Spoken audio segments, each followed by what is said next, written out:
குளிக்கலான்னு சாயந்தரம் அப்படியே டேமுக்கு போனால் அங்கே ஒரு பையன் நின்றுட்டுருந்தான். அவன்கிட்ட கேட்டால் நான் குளிக்க போகிறேன்னு சொன்னான். ஓகே, அவன் எப்படி குளிக்கிறான் அப்படி நீச்சல் கற்றுக்கிறேன்னு சொல்லிட்டு இருந்தான். அவன் என்ன பண்ணுறான்னு அப்படி பார்க்க போனால் துவைச்சிக்கிட்டு இருந்தேன். துவைச்சி முடிச்சதுக்கப்புறம் பார்த்தா அப்படியே எங்கள் ஊரில் டேம் அப்படி சுற்றி காமிச்சான். சூப்பராக அந்த பார்க்குறதுக்கு.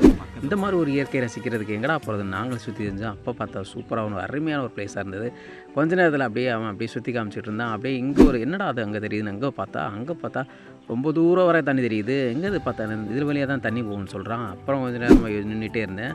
கொஞ்ச நேரத்தில் அப்புறம் அப்படியே தம்பி அப்படியே தண்ணியில் தவ ஆரம்பிச்சிட்டாரு. ரொம்ப சந்தோஷமாக இருந்தது. ஓகே, இப்படி தான் நீச்சல் கற்றுக்கலாம் எனக்கு தெரியாமல் போச்சு. நாங்கள் குளிக்கலாம்னு ரொம்ப ஆசைப்பட்டு தண்ணிக்குள்ளே இறங்க போனால் அவள் சூப்பராக கற்றுக்கிட்டு அப்படி ஜாலியாக என்ஜாய் பண்ணிகிட்டு இருந்தான். மீண்டும் இன்னொரு நாள் வந்து நம்ம இங்கே குளிக்கலாம்னு அப்படி ஜாலியாக போயிட்டு இருந்தோம்.